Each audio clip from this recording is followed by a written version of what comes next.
Hello dear students, I am your teacher Dolly Das. I am here again with a new video. Dear students, today we are going to discuss the remaining question answers of the chapter number 2, My Native Land. So students, let's start.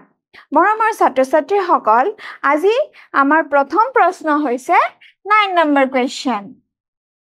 So 9 number question ki dise sawa hasun. The poem My Native Land refers to the chorus of cuckoos and sparrows. Koise je My Native Land kobitatut cuckoo aru sparrow chorus mane homobeto hongitor kotha ullekh ase hoine. The English language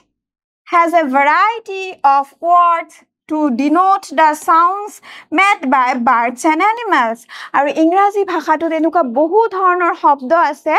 jibur shobdoi birds aru animals or sound teuluke kora dhoni teuluke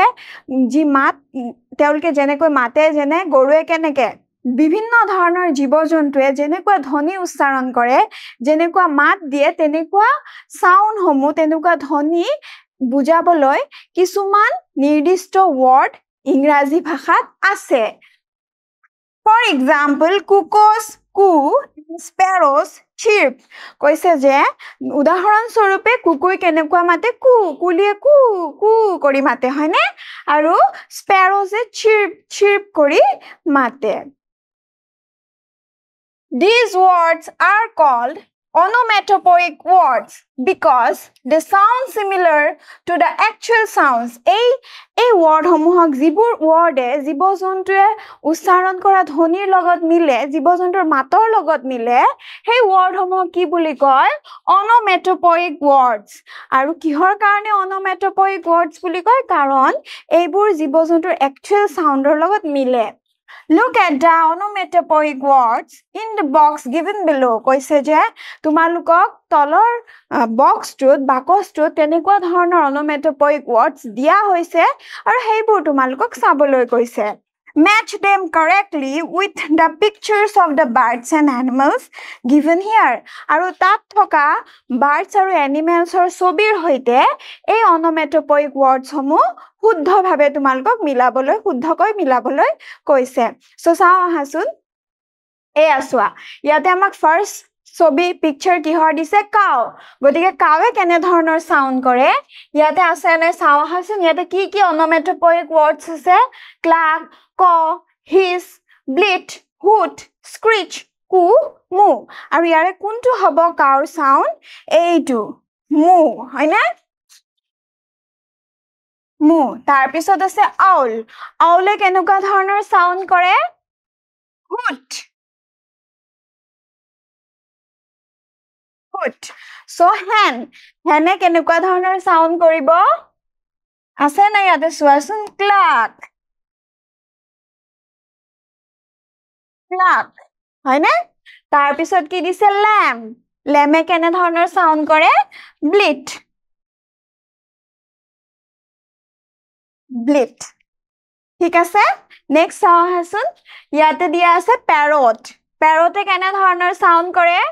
জানানে তোমালোকে প্যাৰটে কেনে ধৰণৰ sound কৰে প্যাৰটে কৰে স্ক্ৰিচ স্ক্ৰিচ পিজনেও কিন্তু কু কু কৰে এয়া চোৱা কু কু তাৰ পিছত কি আছে আমাক Crow, কাউৰীয়ে কেনে ধৰণৰ সাউন্ড কৰে কা কা কৰে নে এটো সোৱা কা Then কি আছে স্নেক হাপে কেনে কৰে হিস হিস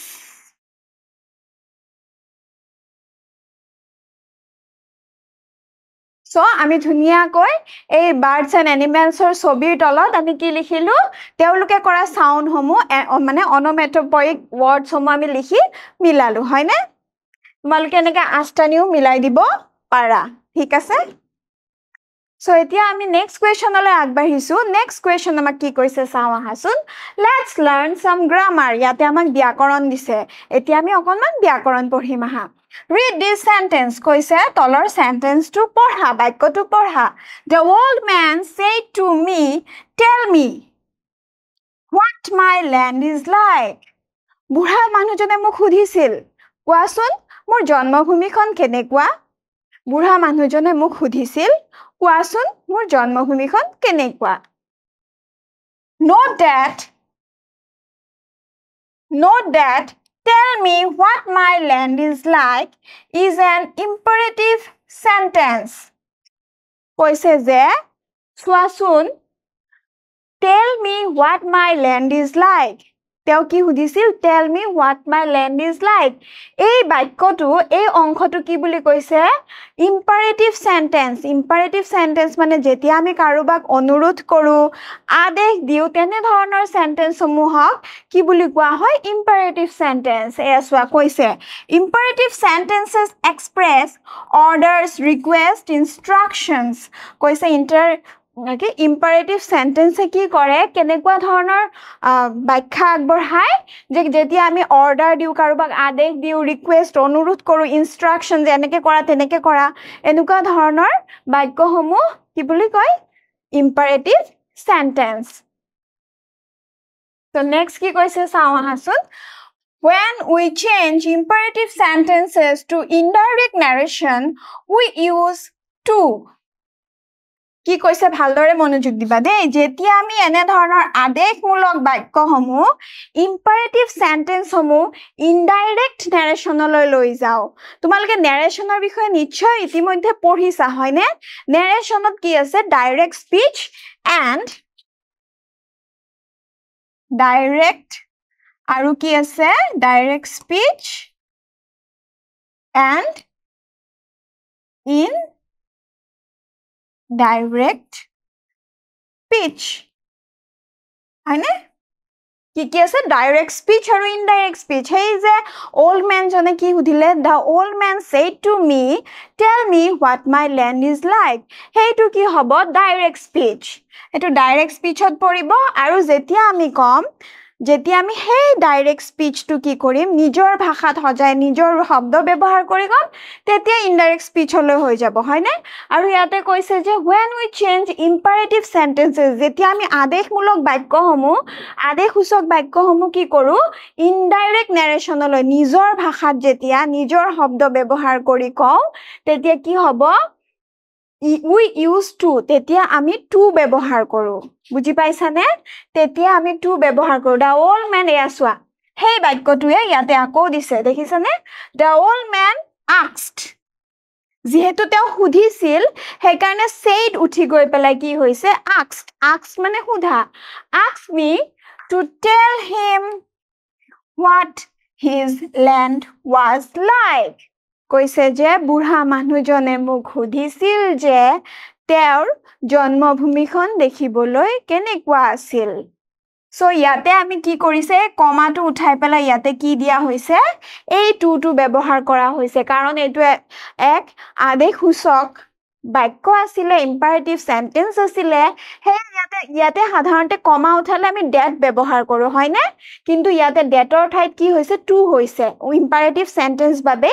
ইয়াতে to হৈছে So next sawaha here are a few other sentences ইয়াতে তোমালোকক আন কিছুমান imperative sentence দিয়া আছে sawahasun The teacher said to me show me your homework The teacher said to me show me your homework শিক্ষকে মোক কৈছিল তোমাৰ homework দেখুৱা So এইটো এটা কি হৈ আছে এইটো হৈছে direct speech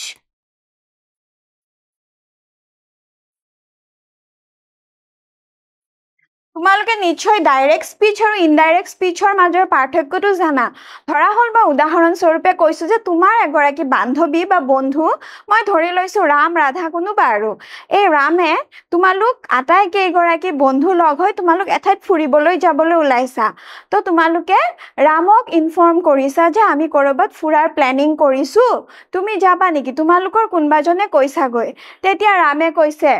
Ram said I am busy Rame কৈছে মই ব্যস্ত আছো তো তুমি কি কৰিবা Ram said I মানে ইংৰাজীত বাক্যটো কি হ'ব Ram said I am busy মানে ৰামে কৈছিল মই ব্যস্ত আছো তুমি এই ৰামে যেনেকৈ কলে Ram said I am busy এই যে এইখিনি কলে তুমি যদি আহি পেলাই আকৌ তোমাৰ লগৰ বাকি কেইজনক কোৱা যে Ram said I am busy তেতিয়া হেতু কি হ'ব হেতু ডাইৰেক্ট স্পিচতে থাকিব কাৰণ ৰামে যেনেকৈ কৈছিল I am busy বুলি কৈছিল ৰামে তুমি হেই I am busy টুকে আনি তোমাৰ লগৰ আন কেইগৰাকীৰ আগত কলা হয়নে কিন্তু যেতিয়া তুমি হেই I am busy টু নিজৰ ৱৰ্ডত কবা যে Ram said that he was busy ৰামে কৈছিল যে হি বিজি আছিলে ব্যস্ত আছিলে তেতিয়া হেতু কি হৈ যাব ইনডাইৰেক্ট স্পিচ যেতিয়া নিজৰ ৱৰ্ড লগাই পেলাই ৰামৰ কথাখিনি আনৰ আগত উপস্থাপন কৰিবা তেতিয়া কি হৈ যাব হেতু indirect speech So yate swai to direct speech. The teacher said to me, show me your homework. Hikhoke koisil muk tumar homework dekhua. Eti ami etu indirect speech holoi nim aru jihetu etu imperative sentence hoy ami ki use korim to use korim ami ki likhisu swa jihetu hikhoke koisil hudhisil khujisil so the teacher asked ami said or thai ki likhisu asked. The teacher asked me to show her my homework. Teacher muk hudhisil ba khujisil ba koisil je muk tumar homework mane teok mur homework dekhaboloi indirect speech ot goi pele holoni hoi gol hoine the teacher asked me to show her my homework hikhoke muk hudhisil teok mur homework kini dekhuaboloi teo koisile so next sentence saw hasun The teacher said to us, don't make a noise. Hikhoke amak koisil gondogol nokoriba hulosthul nokoriba. Eitu hoise ki direct speech. Hoy na etu direct. So the teacher told us ei said or hait ami ki likhilu told us not to jihetu don't ase he karone ami ki likhilu not aru ei comma aru urdho comma uthi goi yate ki bohil amar imperative sentence ot boha to bohil to make a noise the teacher told us not to make a noise hikhoke amak halla nokoriboloi ba hulostul nokoriboloi koisil so next sentence sawa I said to the boy Please come tomorrow. Koise je moi lora jonok koisilu onugro kori kali ahiba. So I requested jehetu moi please buli koisu gotike ami onurudh kori koisu hoine I requested the boy to come the next day hoine ami atai janu narration direct speech tomorrow thakile indirect speech loi goi ki hoy hetu the next day hoy yate tomorrow to yate ahi ki hoise the next day hoise so I requested the boy to come the next day so yate ama ki koise satro satri hokol rewrite the sentences below in indirect speech in the same way as the sentences above uporot hikio ha bakko homuhor dore ei bakko homu amak director pora indirect speech holo niboloi koise so ami koru ahasun the poet said to the old man feel the cool breeze on your face koise je kobie budha manujonok koisil said koisil hoine said to jetia thakibo tumaluke ataye monojug diba said to jetia thakibo tetia etu hobo told hoine told aru jetia say to thakibo tetia etu hobo tell aru says to thakile yate s thakile third person hole tells hoine so yate ki ase said to gotike ei said to thigoi amar ki hobo told hobo ki koise feel the cool breeze on your face apunar mukhot loga ei hitol botajak anubhob korok so ami ki korim eti answer to samaha the poet told ei aso ama koisilu na said to thakile ki hobo told the old man eya yate comma aru urdho comma uthi goi ki hoise to hoise jihetu etu eta imperative sentence hoy to feel the cool breeze on your type ki hoise heels hoine The poet told the old man to feel the cool breeze on his face. কবিয়ে বুঢ়া মানুহজনক তেওঁৰ মুখত লগা এই শীতল বতাহজাক অনুভৱ কৰিবলৈ কৈছিল এটো আমি নিজৰ ভাষাত নিজৰ শব্দ ব্যৱহাৰ কৰি কলো হয়নে কবিয়ে কোৱা ডাইৰেক্ট এই কথাখিনি আমি ইয়াতে নকৈ আমি ইনডাইৰেক্ট স্পিচত নিজৰ ওয়াৰ্ড ব্যৱহাৰ কৰিলো যে on his face. So next sentence চাও হা The man said to me, listen to the gurgling of that little baby. কৈছে মানুহজনে কৈছিল যে said to me, listen to the gurgling of that little baby. এই সৰু শিশুটোৰ সন্তোষজনক শব্দটো শুনাচোন তো ইয়াৰে আনসাৰ কি হ'ব ইয়াৰে আনসাৰ হ'ব the man requested me to listen to the gurgling of that little baby. মানুহজনে মোক সেই সৰু শিশুটোৰ সন্তোষজনক শব্দ গাৰ্গলিং টু কি কৰিবলৈ কৈছিলে শুনিবলৈ অনুৰোধ কৰিছিলে তাৰ পিছত চাও আহা the teacher said to us enjoy your holidays. টিচাৰে আমাক কৈছিলে যে তোমালোকৰ হলিডে বন্ধৰ দিনসমূহ এনজয় কৰা ফুৰ্তি কৰা ইয়াৰে আনসাৰটো কি হ'ব সেইডৰ ঠাই টিচাৰে আমাক কি কৈছে এটো পৰামৰ্শ দিছে নে নাই সো পৰামৰ্শ দিলে আকৌ সেইটোৰ ঠাই টোল নহয় দে টোল মানে কৈছিল হে পৰামৰ্শ দিয়াটো কি হ'ব পৰামৰ্শ দিয়া ইংৰাজী হৈছে এডভাইস গতিকে ইয়াতে টোলডৰ ঠাই কি হ'ব এডভাইস আৰু অনুৰোধ যেতিয়া কৰিব তেতিয়া সেইটোৰ ঠাই কি হ'ব ৰিকুৱেষ্ট আৰু যেতিয়া আদেশ দিব তেতিয়া আকৌ সেইটোৰ ঠাই কি হ'ব এই সেইটোৰ ঠাই কি হ'ব অৰ্ডাৰ হ'ব হয়নে সসুৱা কি কৈছে শিক্ষকে ইয়াত আমাক পৰামৰ্শ দিছে যে এনজয় ইওৰ হলিডেজ তোমালোকৰ হলিডে এনজয় কৰা সো এই বাক্যটোৰ আনসাৰ হ'ব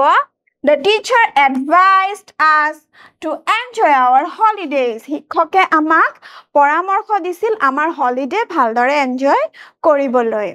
So next sentence চাও আহা She said to me, tell me your mobile phone number. কি কৈছে তেখেতে মোক কৈছিল তোমাৰ মোবাইল ফোন নাম্বাৰটো দিয়া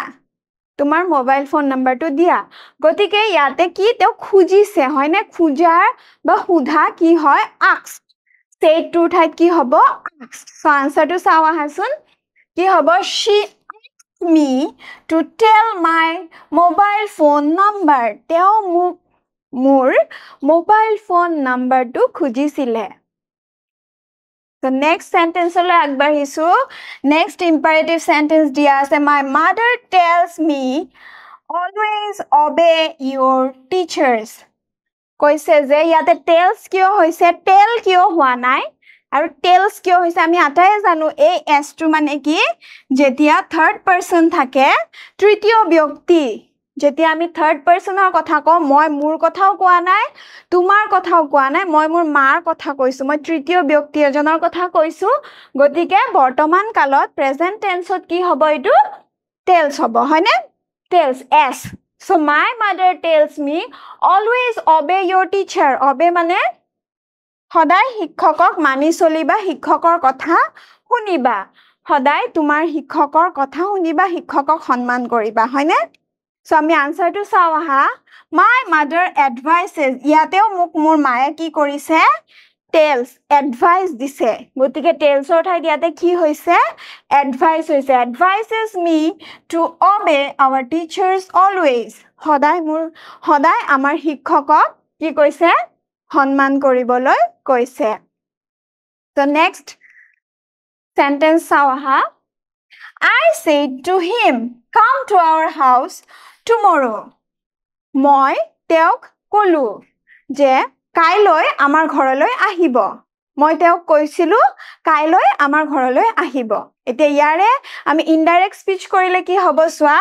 I requested মই তেওঁক ৰিকুৱেষ্ট কৰিছিলো কাৰণ কাৰোবাক নিজৰ ঘৰত মাতিলে আমি অনুৰোধ কৰিম হয়নে I requested him to come to our house the next day মই তেওঁক আমাৰ ঘৰলৈ আহিবলৈ কি কৰিছিলো ৰিকুৱেষ্ট অনুৰোধ কৰিছিলো পিছদিনাখন মানে So next আগবাঢ়ো আহা next sentence আছে the man said to me please close the gate মানুহজনে মোক কৈছিল অনুগ্ৰহ কৰি গেটখন জপাই দিয়াচোন জপনাখন জপাই দিয়াচোন সো কি হ'ব ইয়াতে কি কৰিছে তেওঁ প্লিজ বুলি কৈছে অনুৰোধ কৰি কৈছে গতিকে এই said টোৰ ঠাইত কি হ'ব requested হয়নে চাও আহা the man requested me to close the gate মানুহজনে মোক কি কৈছে এই said টোৰ ঠাইত requested me to close the gate please to উঠি গল কিহৰ কাৰণে উঠি গল কাৰণ ইয়াতে আমি requested আনি দিলো হয়নে হেকাৰণে please to উঠি গল আৰু কমা আৰু ঊৰ্ধ্ব কমা গৈ পেলাই উঠি গৈ পেলাই to হল ঠিক আছে so dear student this is for today we will meet again in my next videos thank you for watching till then bye bye